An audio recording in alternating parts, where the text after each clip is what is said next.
नमस्कार, मैं अपूर्वा। आप देख रहे हैं द सहारा न्यूज चैनल। आइए नजर डालते हैं आज की कुछ खास खबर की ओर। छठ पूजा का इतिहास जाने कैसे हुई छठ पूजा की शुरुआत। छठ पर्व या षष्ठी पूजा कार्तिक शुक्ल पक्ष के षष्ठी को मनाया जाने वाला एक आस्था का पर्व है।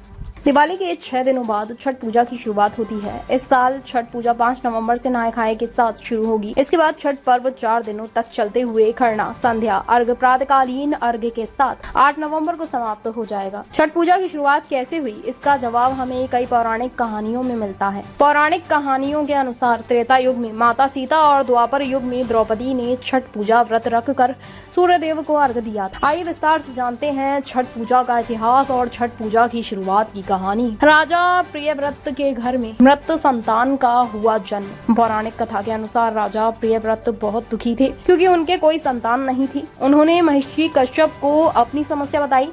महर्षि कश्यप ने उन्हें एक पुत्रेष्टि यज्ञ कराने की सलाह दी। यज्ञ के दौरान आहुति के लिए बनाई गई खीर रानी मालिनी को खाने को दी गई। खीर खाने से रानी गर्भवती हुई और उन्होंने एक पुत्र को जन्म दिया, लेकिन दुर्भाग्य से बच्चा मृत पैदा हुआ। देवी षष्ठी की कृपा से प्राप्त हुआ पुत्र। राजा प्रियव्रत पुत्र के शव को लेकर शमशान घाट गए और दुख में डूबकर अपने प्राण त्यागने ही वाले थे कि तभी ब्रह्मा जी की मानस पुत्री देवी षष्ठी प्रकट हुई। देवी ने राजा से कहा, मैं सृष्टि की मूल प्रवृत्ति के छठे अंश से उत्पन्न हुई हूँ, इसलिए मेरा नाम षष्ठी है। तुम मेरी पूजा करो और लोगों में इसका प्रचार प्रसार करो। कार्तिक मास की शुक्ल पक्ष की षष्ठी को रखा जाने वाला ये व्रत देवी षष्ठी के कहने पर कार्तिक मास की शुक्ल पक्ष की षष्ठी को रखा जाने लगा व्रत। देवी षष्ठी के कहने पर राजा प्रियव्रत ने कार्तिक मास के शुक्ल पक्ष की षष्ठी तिथि को विधि विधान से उनका व्रत किया। देवी की कृपा से उन्हें जल्द ही एक स्वस्थ पुत्र की प्राप्ति हुई।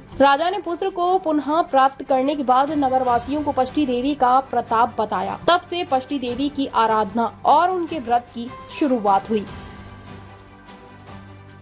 यदि आपने हमारा न्यूज चैनल सब्सक्राइब नहीं किया है तो पहले please the Sahara news channel को सब्सक्राइब करें, बेल आइकन को दबाएं, लाइक करें और आपको हमारा चैनल कैसा लगा कमेंट बॉक्स में लिखिए।